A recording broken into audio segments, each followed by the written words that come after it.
రామచంద్ర నాయక్. ధన్యవాదాలు అధ్యక్ష. ముందుగా గవర్నర్ గారి ప్రసంగానికి వారికి ప్రత్యేక ధన్యవాదాలు, కృతజ్ఞతలు తెలియజేస్తామని అధ్యక్ష. అదేవిధంగా తెలంగాణ రాష్ట్రంలో తెలంగాణ ప్రజలు ఒక ప్రజాస్వామిక ప్రభుత్వం రావాలి, ప్రజల మనోగతాన్ని ఆదరించే విధంగా, అభిమానించే విధంగా రాష్ట్రంలో పరిపాలన సాగించాలని చెప్పేసి మరి 2023 డిసెంబర్లో కాంగ్రెస్ ప్రభుత్వం పెద్దలు ముఖ్యమంత్రి రేవంత్ రెడ్డి గారి సారథ్యంలో ఒక అవకాశం కాంగ్రెస్ ప్రభుత్వానికి ఇచ్చింది అధ్యక్ష. ఇచ్చిన అనతి కాలంలోనే రాష్ట్ర అభివృద్ధి చాలా వడివడిగా ముందు సాగుతూ ఉంది అధ్యక్ష. అందులో భాగంగా ముఖ్యంగా విద్యార్థులు గత 15 సంవత్సరాలుగా 10 సంవత్సరాలు వారి పాలనలో, అంతకుముందు ఉద్యమ సమయంలో విద్యార్థులు కేవలం తెలంగాణ ఉద్యమం కోసమే వారి చదువులన్నీ పక్కబెట్టి యూనివర్సిటీలలో పాలమూరు, గాంధీ, మన కాకతీయ, ఉస్మానియా అన్ని యూనివర్సిటీలలో విద్యార్థులు, ముఖ్యంగా గిరిజన విద్యార్థులు అధ్యక్ష, వారి ఆర్థిక స్థితిగతులు అంతంత మాత్రమే ఉన్నా కానీ వారు యూనివర్సిటీలలో తెలంగాణ వస్తే మా బతుకులు మారుతాయి, మా జీవితాలు మారుతాయి అనే ఒక ఉద్దేశంతో ప్రాణాలు కూడా కోల్పోయిన పరిస్థితి చూసినాం అధ్యక్ష. మరి అలాంటి ప్రాణత్యాగాల మీద చలించి సోనియా గాంధీ గారు తెలంగాణ ఇస్తే ఆ తెలంగాణలో 10 సంవత్సరాల్లో అధ్యక్ష మరి ప్రజల గుండెల్లో గాయాలని మిగిలించిన అధ్యక్ష. అదేవిధంగా ప్రజాస్వామ్యాన్ని ఖూని చేసే విధంగా, ప్రజల మనోగతాన్ని విస్మరించే విధంగా 10 సంవత్సరాల్లో ప్రజా గొంతుకల్ని నొక్కేసి, అదేవిధంగా ప్రశ్నించే వారిని తొక్కిపెట్టే ఒక పరిపాలన మన రాష్ట్రంలో చూసినాం అధ్యక్ష. ఒక నమ్మక ద్రోహానికి చిరునామా గత 10 సంవత్సరాల పాలన అధ్యక్ష. విద్యార్థులు, ఏకోపాధ్యాయ స్కూళ్ళు, ప్రభుత్వ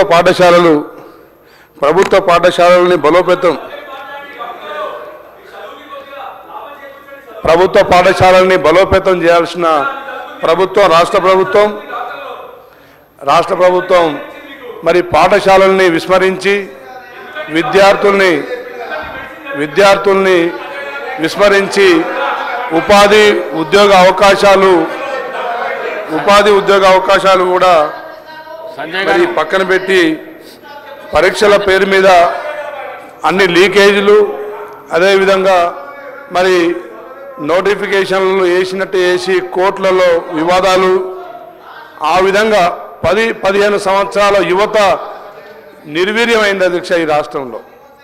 ఈరోజు తెలంగాణ ప్రజాపాలనలో రేవంత్ రెడ్డి గారి మరి సారథ్యంలో విద్యార్థులు మళ్ళీ ఉద్యోగాల వైపు, మళ్ళీ పరీక్షల వైపు మరి దారి చూపించే విధంగా మరి అనతి కాలంలోనే 56,000 ఉద్యోగాలు మరి ఈ రాష్ట్ర తెలంగాణ యువతకు కల్పించిన అధ్యక్ష. అదేవిధంగా 56,000. అదేవిధంగా అధ్యక్ష యువతకు మెరుగైన విద్య అవకాశాలు కల్పించాలని చెప్పేసి ప్రతి నియోజకవర్గానికి ఒక ఇంటగ్రేటెడ్ పాఠశాలలు, అన్ని కులాల, అన్ని మతాల విద్యార్థులు మరి 3,000కు దగ్గరగా విద్యార్థులందరినీ ఒకే ఐడియాలజీతోని, ఒక కాంపిటేటివ్ స్పిరిట్తోని, తెలంగాణ పోరాట స్ఫూర్తితోని వారికి విద్యను అందించే కార్యక్రమం కూడా ముఖ్యమంత్రి గారు చేపట్టారు అధ్యక్ష.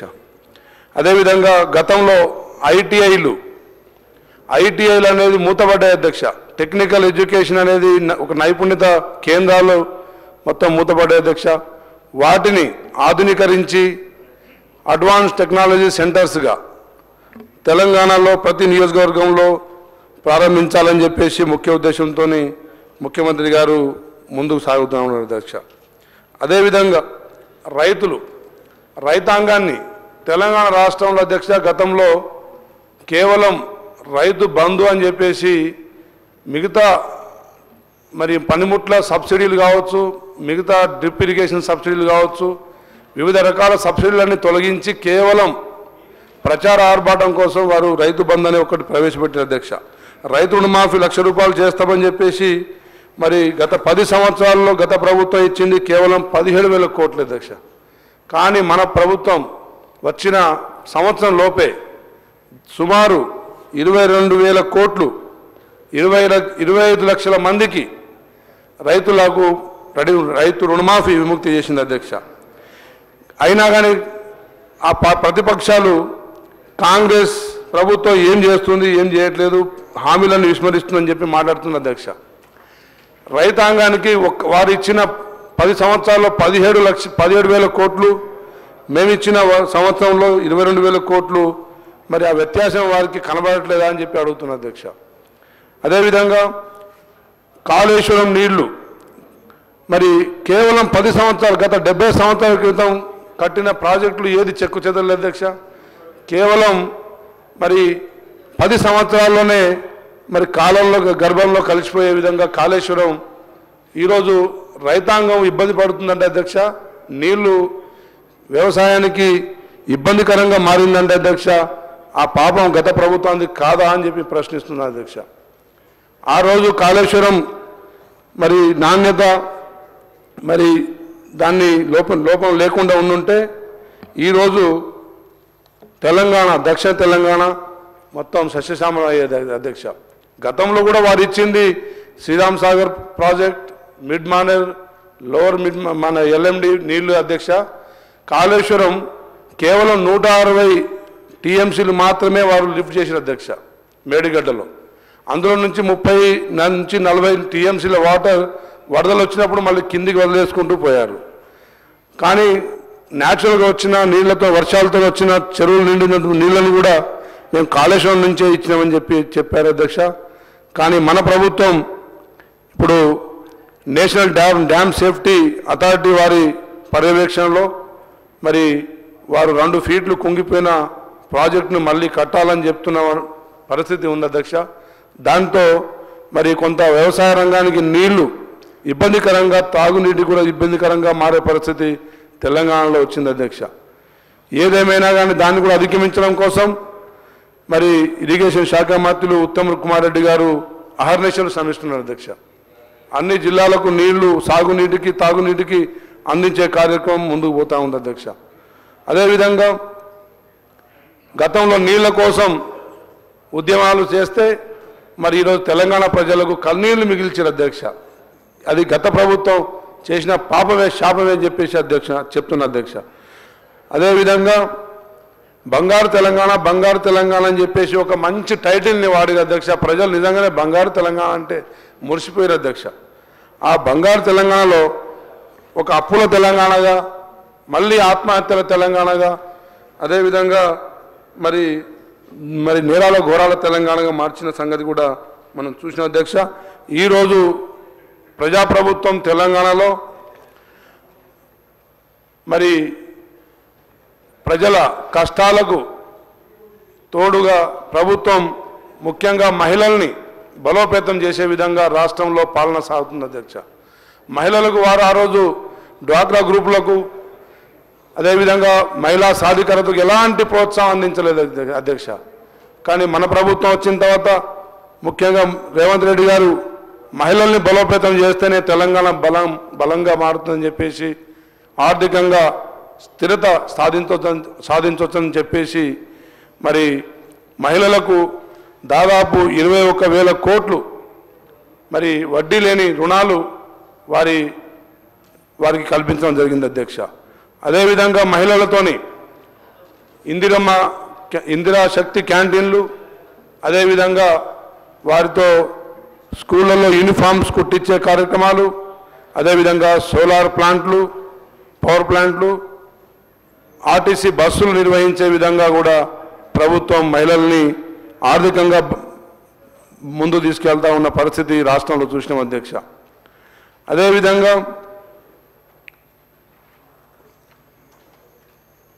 విద్యార్థులు విద్యలో 10 సంవత్సరాల్లో విద్యా సంస్థలన్నీ మరి ఒకే దగ్గర హాస్టల్ డార్మెంటరీ అక్కడే మరి విద్యాభ్యాసం అక్కడనే పాఠశాల నిర్వహణ అక్కడే మెస్ మరి కూర్చొని తినడం అలాంటి విద్యా సంస్థలని కనీసం పట్టించుకోకుండా మరి విద్యార్థులను కూడా ఇబ్బంది పెట్టిన పరిస్థితి గతంలో చూసిన అధ్యక్ష. మా ప్రభుత్వం వచ్చిన తర్వాత 40% మెస్ ఛార్జీలు అదేవిధంగా 200% మరి వారు విద్యార్థులకు వాడే సరుకులు కొనుక్కునే విధంగా వారికి అవకాశం ఇచ్చి విద్యార్థులకు ఒక మనోధైర్యాన్ని కలిగించి ఒక పోటీతత్వాన్ని మళ్ళీ విద్యలో పెంపొందించే విధంగా రాష్ట్ర ప్రభుత్వం ముందుకు పోతా ఉంది అధ్యక్ష. అదేవిధంగా ఆ రోజు తెలంగాణ కోసం పోరాడిన వారు తెలంగాణ ఉద్యమంలో తెలంగాణ రాష్ట్రం సాధించాలనుకున్న వారు గత 10 సంవత్సరాల్లో వారిని విస్మరించినందుకు ఎంతోమంది మనోవేదనకు గురై మరి వారు అటు ఆర్థికంగా ఇటు సామాజికంగా వెనుకబడిపోయిన పరిస్థితి చూసినాం అధ్యక్ష. అందులో ముఖ్యంగా మా గిరిజన నాయకులు వారు ఏం చెప్పిన తప్పు చేసిన అధ్యక్ష. గిరిజన నాయకులు రవీంద్ర నాయక్ గారు కావచ్చు, సీతారామ నాయక్ గారు కావచ్చు, ఇక చాలామంది చెప్పుకొని పోతే 150 మంది దాకా వెళ్తారు. కానీ మరి మాకున్న పరిస్థితులలో వాస్తవంగా కాంగ్రెస్ ప్రభుత్వం గతంలో ఇందిరాగాంధీ గారు 76లో రిజర్వేషన్ ఇచ్చిన తర్వాత గిరిజనులంతా కాంగ్రెస్ ప్రభుత్వంతో కాంగ్రెస్ పార్టీతో ప్రయాణం చేశారు అధ్యక్ష. అలాంటిది దాన్ని కూడా పక్కన పెట్టి కొత్తగా అవకాశం ఉద్యమ పార్టీకి అవకాశం ఇస్తే మా జీవితాలు మా గిరిజన జీవితాలు మారుతాయని చెప్పేసి మా తండాల మరి రూపురేఖలు మారుతాయని చెప్పేసి మరి వారితో ప్రయాణం చేస్తే అధ్యక్ష చివరికి వారికి మిగిలిందంతా అవమానాలే అదేవిధంగా కన్నీళ్ళే అధ్యక్ష. గిరిజన విద్యార్థులు ఎలాంటి ఉపాధి ఉద్యోగాల అవకాశాలు లేక రాష్ట్రంలో మరి డిగ్రీలు పీజీలు పిహెచ్డీలు అదేవిధంగా ఇంజనీరింగ్ ఎంటెక్లు చేసిన విద్యార్థులు హమాలి పనులు చేసుకుంటూ క్యాటరింగ్ ఫంక్షన్లలో క్యాటరింగ్ పనులు చేసుకుంటూ మరి వారి జీవన ఉపాధి గడుపుతూ ఉన్నారు అధ్యక్ష. ఆ రోజే కనుక ఒక విద్యా పాలసీ ఒక ఎంప్లాయ్మెంట్ పాలసీ ఏదైనా ఒక విధి విధానాలు పాటించి ఉంటే మా విద్యార్థులు ఈరోజు వారి వారి కుటుంబాలని ఇంకా బలోపేతం చేసుకునే ఒక అవకాశం ఉండేది అధ్యక్ష. అదేవిధంగా అధ్యక్ష తెలంగాణ రాష్ట్రంలో టూరిజంలో అధ్యక్ష ఏనాడు తెలంగాణ ఆర్థిక అభివృద్ధి కోసం టూరిజం కూడా ఒకటి మరి అభివృద్ధి చేయాల్సిన అవసరం ఉండే అధ్యక్ష. కేవలం కులాల వారీగా మతాల వారీగా విడగొట్టి ఏదో పథకాలు ఇవ్వబోతున్నాం అవి చేరబోతున్నాయనే ఒక ఆశల్ని కల్పించుకుంటూ ముందుకు 10 సంవత్సరాలు కాలం గడిపిన అధ్యక్ష. కానీ కేవలం రాష్ట్ర బడ్జెట్ కావచ్చు రాష్ట్ర ఆర్థిక వ్యవస్థ మొత్తం కేవలం 3 ప్రాజెక్టులకు మాత్రమే మిషన్ కాకతీయ మిషన్ భగీరథ అదేవిధంగా కాళేశ్వరం మాత్రమే వారు కేటాయించి మరి ప్రజాధనాన్ని మొత్తం కొల్లగొట్టిన పరిస్థితి రాష్ట్రంలో చూసినాం అధ్యక్ష. తెలంగాణ రాష్ట్రంలో అధ్యక్ష మొదటి 3 సంవత్సరాల్లోనే వారి ఆర్థిక వ్యవస్థ గాడి తప్పడం వల్ల ఆ తర్వాత సంక్షేమ పథకాలన్నీ పక్కన పెట్టేసి అధ్యక్ష సంక్షేమ పథకం ఏ ఒక్క సంక్షేమ పథకం రాష్ట్రంలో కనీసం రేషన్ కార్డు ఇవ్వలేదు అధ్యక్ష. కొత్తగా వితంతులకు ఒంటరి మహిళలకు వికలాంగులకు అదేవిధంగా మరి వృద్ధులకు కొత్తగా పెన్షన్ చేర్చిన పరిస్థితి కనబడలేదు అధ్యక్ష. రైతులందరినీ మభ్యపెట్టడం కోసం ధరణి అనే ఒక కొత్త యాప్ను తెచ్చి ధరణిలో అవకతవకలను సృష్టించి రైతులందరినీ జిరాక్స్ సెంటర్ల చుట్టూ మీ సేవా కేంద్రాల చుట్టూ ఎంఆర్ఓ ఆఫీసుల చుట్టూ తిప్పుకున్నారు 10 సంవత్సరాల అధ్యక్ష. అదేవిధంగా పేద బడుగు బలిన వర్గాలు ఇంకా పేదవారిగా మార్చే విధంగా మరి కుట్రలు తెలంగాణ రాష్ట్రంలో సాగిన అధ్యక్ష. పేదవారు వారి కుల వృత్తులకే పరిమితం కావాలి, వారు విద్య వైపు పోకూడదు, ఉపాధి వైపు ముందు నడవకూడదనే కుట్ర మరి గత నాయకుడు అవలంబించిన విధానాలు చెప్తా ఉన్నాయి అధ్యక్ష. ఆ రోజు ప్రజల నమ్మకాన్ని విస్మరించి మరి ప్రజల్ని వంచి వారు ఈరోజు ఆర్థిక వ్యవస్థను దెబ్బతీసి ఈరోజు మీ ప్రభుత్వం చేయలేకపోతుందని చెప్పేసి మా ప్రభుత్వాన్ని మేము ఇవన్నీ హామీలు చాలా నెరవేర్చాం అధ్యక్ష. విద్యార్థులకు మెస్ ఛార్జీ పెంచుతామని ఎక్కడ మేనిఫెస్టోలో పెట్టలేదు. అడ్వాన్స్ టెక్నాలజీ కాలేజీలు ఇంటగ్రేటెడ్ స్కూళ్ళు పెడతామని చెప్పి ఏ హామీలు ఏ రోజు ఇవ్వలేదు. కానీ ఇవన్నీ హామీల్ని కూడా తెలంగాణ రాష్ట్ర ప్రజలకు అన్ని సామాజిక వర్గాలకు అందించే దాంట్లో మరి గతంలో చేపట్టిన ప్రాజెక్టులు కొనసాగిస్తూనే కొత్తగా ఎలాంటి ప్రజల మీద ఆర్థిక భారం వేయకుండా ప్రజల్లో మనోధైర్యాన్ని నింపుతూనే మరి ప్రజలకు ఇచ్చిన సంక్షేమ పథకాలు అభివృద్ధి కార్యక్రమాలు రెండు సమానంగా ముందు తీసుకెళ్తున్న ఘనత మా ముఖ్యమంత్రి రేవంత్ రెడ్డి గారిది అధ్యక్ష. మరి గత ఎన్నికల్లో వారిచ్చిన హామీలు ఏ ఒక్క హామీ నెరవేర్చిన వారే ఈరోజు మరి మనల్ని ప్రశ్నించే పరిస్థితుల్లో వారు చాలా అత్యుత్సాహం కలగజేస్తున్నారు అధ్యక్ష. ప్రభుత్వానికి సలహా సూచనలు ఇవ్వకపోవడం కాకుండా ప్రభుత్వాన్ని నిందించి ప్రభుత్వాన్ని అస్థిరపరిచి మరి ప్రభుత్వం వెళ్ళని వెంటనే వాళ్ళు ఏదో గద్దెనెక్కాలనే స్వార్థం తప్ప ఏ రోజు గత 10 సంవత్సరాల్లో వారు ఏం చేసారో ఒకసారి ఆత్మవిమర్శ చేసుకోవాలి అధ్యక్ష.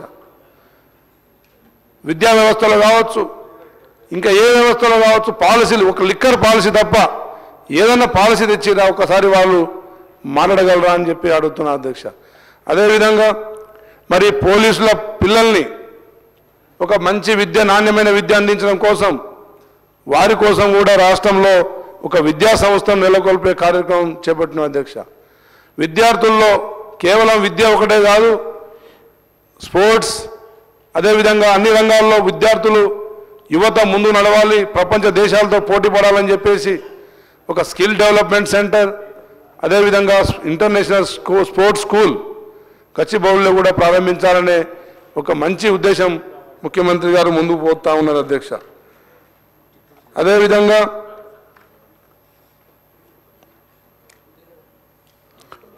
వాళ్ళ హావభావాలు చూస్తే అధ్యక్ష, వాళ్ళు గతంలో అవినీతి చేసి ఆ అవినీతిని కప్పిపుచ్చుకోవడం కోసం ఒక అహంకారపూరితమైన వారి భాషాతత్వం అదేవిధంగా వారి ప్రవర్తన చూస్తుంటే అధ్యక్ష, మరి తెలంగాణ ప్రజలు కోరుకున్న తెలంగాణ ఇదేనా అని ప్రశ్నించే విధంగా రాష్ట్రంలో మరి కనబడతా ఉంది అధ్యక్ష. ఏది ఏమైనా కానీ ఇచ్చిన ప్రతి హామీని నెరవేరుస్తూ అదేవిధంగా ప్రజల్ని ఆర్థికంగా బలోపేతం చేసే కార్యక్రమం మరి రాష్ట్రంలో ముందుకు సాగుతుంది అధ్యక్ష. వారి నాయకుడు గతంలో ఒక చిన్న కథ చెప్పే అధ్యక్ష. రామాయణంలో రామబాణం వదిలిన తర్వాత అటుపక్క అర్ధాయుషు రాక్షసులు మిగిలిపోయినట్టు అధ్యక్ష. ఆ అర్ధాయుషు రాక్షసులే మళ్ళీ ప్రజల్ని పీడించే కార్యక్రమాలు అదేవిధంగా ప్రభుత్వాన్ని నిందించే కార్యక్రమాలు చేపడతాయని చెప్పేసి ఆ అర్ధాయుషు రాక్షసులు స్టోరీ వారి నాయకులు చెప్పిందే. అదే నా స్టోరీని ఆ కథను సారాంశాన్ని వారు ఒక్కసారి పునర్సమీక్షించుకోవాలి అధ్యక్ష.